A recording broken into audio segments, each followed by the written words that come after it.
describe him to me. And Muslims, look at the description of your Rasul. And for some, this would be the first time you hear what your Prophet looked like.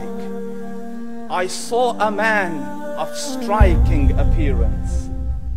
ظاهر الوضاء أبلج الوجه, radiant face, حسن الخلق, beautifully created. لم تعبه الثجلة, his belly wasn't protruding. ولم تزر به السعلة, nor was his head disproportionate and small. وسيم قسيم, proportionate and delicate, finely made, a specimen of a creation. في عينيه دعج, in his eyes there was a contrast. The dark was immensely dark, the white was excessively white. وفي أشفاره وطف, and his eyelashes were long. وفي صوته صهل, and in his voice was a natural echo. وفي عنقه سطع, and his neck was elegantly long. وفي لحيته كثاثة, his beard was full and thick. أزج أقرن, his eyebrows were arched, but they were not joined. It was separated. In summit فعليه الوقار, when he was silent, dignity covered him. وإن تكلم سماه وعلاه البهاء, and when he spoke it was audible and clear, almost commanding and overtaking. أجمل الناس وأبهاهم من بعيد, from afar the most striking and outstanding in appearance. وأحسنهم وأجملهم من قريب, and when he came near, the best of them and the most handsome of them in closeness. حلو المنطق, such an exalted and sweet level of logic. Like when he used to speak, it was so coherently logical, it was smooth and easy to understand. فصل لا نزر ولا هذر, he was to the point, not excessive nor too short. كأن منطقه خرزات نظم يتحدرن, his logic, his utterances, his words were like jewels coming out of a necklace, calculated, polished, one after the other, it would flow magically. ربعة, he was medium in height.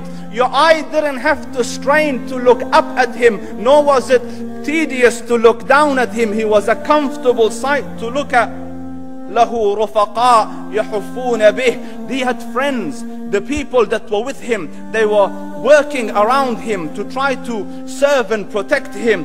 إن قال سمعوا لقوله, when he used to say something, they used to hearken to what he used to say. وإن أمر تبادروا إلى أمره, when he commanded, they used to compete to fulfill the command. This is Muhammad Rasulullah. This is Muhammad Rasulullah. Anas ibn Malik says, he says, I came out one night, it was the full moon night.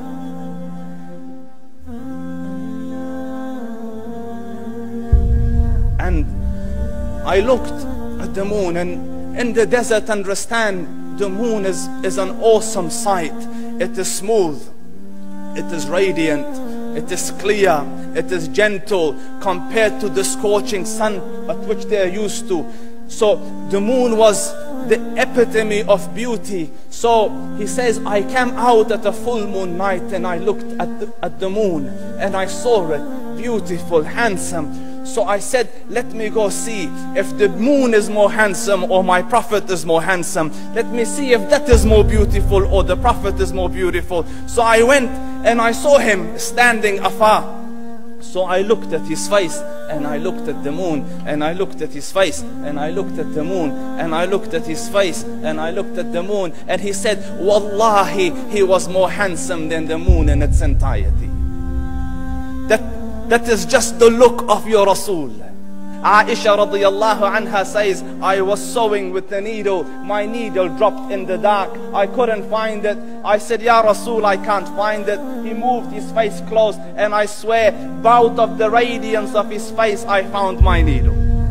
And The Prophet sallallahu alaihi wasallam was mind-bogglingly handsome, but his handsomeness was covered with waqar and jalal and hayba.